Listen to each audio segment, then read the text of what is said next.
No ano de 129 após a conquista, a gigantesca guerra civil conhecida como a Dança dos Dragões irrompeu sobre os Sete Reinos, e os defensores das facções dos Negros e dos Verdes se atiraram às gargantas uns dos outros, pois aquela era uma guerra de eliminação, e não uma mera disputa pelo poder, após as trágicas mortes dos príncipes Lucerys e Jaehaerys, cada um dos quais de uma das facções pelas mãos ou por ordem de membros da facção contrária. Até aquele ponto na guerra, os esforços verdes haviam sido concentrados na paciência e na reunião de forças, pois a mão do rei Aegon II naquele momento, Sir Otto Hightower, era acima de tudo um homem prudente, experiente e pragmático, que sabia dosar suas chances. Contudo, não demorou muito até que o enérgico e impulsivo jovem rei se tornasse desgostoso com os meios cautelosos do avô, o que resultou na sua demissão do cargo e em sua substituição por Sir Criston Cole, que fora até então o senhor comandante de sua guarda real e era um homem muito mais adequado para travar o tipo de combate que Aegon desejava. Após seu apontamento como mão, uma das primeiras e mais importantes ações de Sir Criston foi divisar um plano para emboscar os negros, procurando decapitar sua liderança, literalmente, para tornar mais fácil a tarefa de subjugá-los. Para isso, ele lideraria uma força de solo a partir de Porto Real, então dominada por sua facção, e marcharia pelas terras da coroa, subjugando casa a casa que ainda respirasse tendências de se alinhar do lado contrário, para então preparar um cerco à fortaleza Staunton de Pouso de Gralhas, que não se encontrava distante e que havia se declarado explicitamente por Rhaenyra.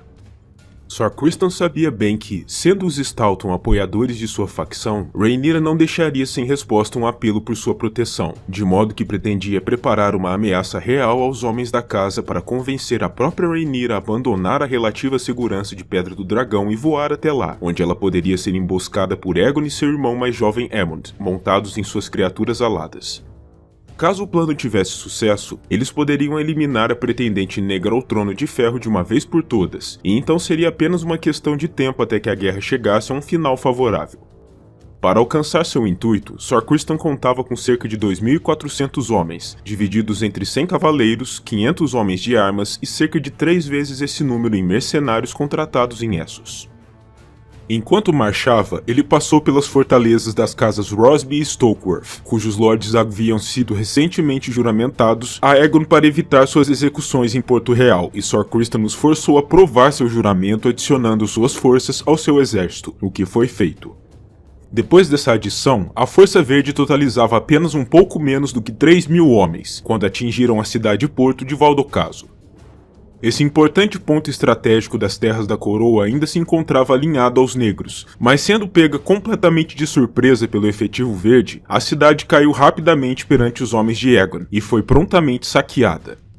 Lord Gunthor Darkling, que governava Valdocaso então, foi decapitado por sua traição, e a maioria dos cavaleiros juramentados à sua casa juraram lealdade a Aegon depois disso, embora alguns poucos tenham preferido seguir seu senhor na morte. No entanto, a notícia sobre o saque de Valdocaso rapidamente se espalhou e atingiu os ouvidos de Lord Staunton, o que na realidade talvez fosse exatamente o que Sir Criston pretendia, já que era parte de seu plano fazer com que o Lorde enviasse apelos por ajuda à Pedra do Dragão, para atrair os negros como isca. Os portões do pouso foram rapidamente fechados e o cerco se iniciou, e quando as provisões dentro da fortaleza começaram a rarear, Lord Staunton finalmente fez o que Cole desejava, enviando a Rhaenyra um corvo implorando por sua ajuda, pedindo que ela enviasse dragões ou uma força militar de auxílio para quebrar o cerco à sua casa. Quando a notícia sobre o cerco e o apelo de Lord Staunton chegaram à fortaleza insular Targaryen, os filhos de Rhaenyra, Jaehaerys e Joffrey Velaryon se encontravam ávidos em montar seus dragões e partir para dar uma resposta aos verdes. Mas já tendo perdido Lucerys de maneira trágica, Rhaenyra não se encontrava nem um pouco inclinada a permitir que seus filhos sobreviventes se arriscassem em campo, e por isso os proibiu de tomar parte naquele assunto. Ao invés disso, após 9 dias que provavelmente foram angustiantes para Staunton, Rhaenys Targaryen, conhecida como a Rainha que Nunca Foi, chegou sozinha a Pouso de Gralhas montada em sua dragão Meleys, a Rainha Vermelha, como resposta ao apelo do Lorde. Sir Criston, no entanto, já se encontrava preparado para quem quer que viesse ter com ele ali, e ainda que aquela não fosse Rhaenyra em si, era mesmo assim um membro importante da liderança negra, e por isso precisava ser eliminada da mesma forma. Por isso, ele ordenou a todos os seus arqueiros e escorpiões que atirassem em melees, mas a dragão pouco foi afetada por essa leva de disparos e respondeu à agressão com seu fogo, queimando diversos homens de Criston. Essa foi, no entanto, a deixa para a ação, e Sir Criston finalmente revelou sua emboscada. Aegon II e Aemond surgiram sob seus respectivos dragões, Sunfyre e Vhagar, por sobre o campo e atacaram melees ao mesmo tempo. Os 3 dragões se atracaram a 300 metros do solo, e quando Meleys fechou suas mandíbulas no entorno do pescoço de Sunfyre, Vhagar caiu sobre ela a partir de cima, fazendo com que os 3 caíssem até o solo. Aemond e Vhagar saíram da luta ilesos, mas o mesmo não pode ser dito de Rhaenys e Meleys. A dragão vermelha se encontrava quebrada e em pedaços devido à queda, enquanto o corpo totalmente enegrecido pelo fogo de Rhaenys podia ser contemplado caído ao seu lado. A rainha que nunca foi estava morta, e sua dragão também. Quanto a Aegon e Sunfyre, o dragão sofreu com perda da metade de uma de suas asas, que fora arrancada por Meleys, enquanto o rei sofreu com terríveis queimaduras por metade do corpo, além de diversos ossos quebrados pela queda, mas mesmo assim o objetivo ali estava cumprido, a ameaça negra havia sido neutralizada com sucesso. Com isso, Criston, Aemond e o restante dos verdes sobreviventes ainda em condições de luta tomaram de assalto o pouso e passaram pela espada tanto Lord Staunton quanto sua guarnição diminuta de 100 soldados. Então, as cabeças tanto do Lorde quanto de Meleys foram arrancadas e levadas de volta a Porto Real, meio como troféus macabros e meio como peças de propaganda, para avisar a todos aqueles que ainda pensassem em desafiar a autoridade e a legitimidade de Aegon qual seria o preço por isso. Os verdes, no fim das contas, perderam cerca de 800 homens no que ficou conhecida como a Batalha do Pouso de Gralhas, e Sir Criston, apesar de ter saído fisicamente ileso do combate, teve esse duro golpe contra sua capacidade de arregimentar homens, ainda que tenha vencido no fim. A cabeça de Meleys foi paradeada pela cidade, em um cortejo da vitória, mas apesar disso, o rei em si não se encontrava com um humor tão disposto assim.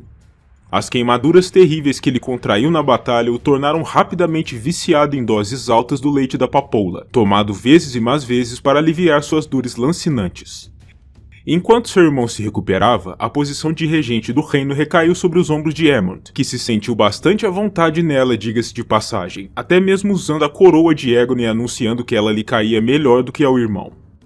Quanto ao próprio Sunfyre, a perda de parte de sua asa fez com que o dragão não conseguisse levantar voo, mas como ele era grande e pesado demais para ser movido por outros meios, Sir Criston determinou que uma guarnição verde seria deixada no local da batalha para cercar e proteger a criatura de assédios negros até que ela se recuperasse o suficiente para voltar a voar e pudesse retornar à capital. Sunfyre passou algum tempo preso ao chão ali, sobrevivendo a partir dos cadáveres deixados para trás pela luta e das cabeças de gado dos arredores ou trazidas pelos soldados. Do lado negro, as notícias sobre as mortes de Rhaenys e Meleys caíram como uma bomba sobre Pedra do Dragão, e em especial Lord Corlys Velaryon, o marido agora de luto, ficou lívido pela perda de sua senhora esposa, acreditando que a culpa fora de Rhaenyra por lhe ter deixado partir completamente sozinha para a luta, dizendo que se ela e seus filhos houvessem partido ao seu lado, Rhaenys provavelmente ainda estaria viva. De fato, Lord Corlys ficou tão furioso em sua dor que ameaçou abandonar por completo o serviço de Rhaenyra e sua causa de forma ampla, e apenas foi convencido a não fazer isso pelo príncipe Jacaerys, ao nomeá-lo como a nova mão da rainha. No fim das contas, o Pouso de Gralhas acabou ficando por pouco tempo sob o domínio dos Verdes, sendo retomado para a facção de Rhaenyra por Lord Wallace Mutton. O Lorde dos Rios, no entanto, falhou em sua outra missão, que era a de eliminar Sunfyre enquanto o dragão ainda se encontrava ali, relativamente vulnerável. O dragão eventualmente se recuperou, ainda que sua asa tenha voltado a crescer em um ângulo estranho, e conseguiu eventualmente voar de volta para o lado de seu senhor.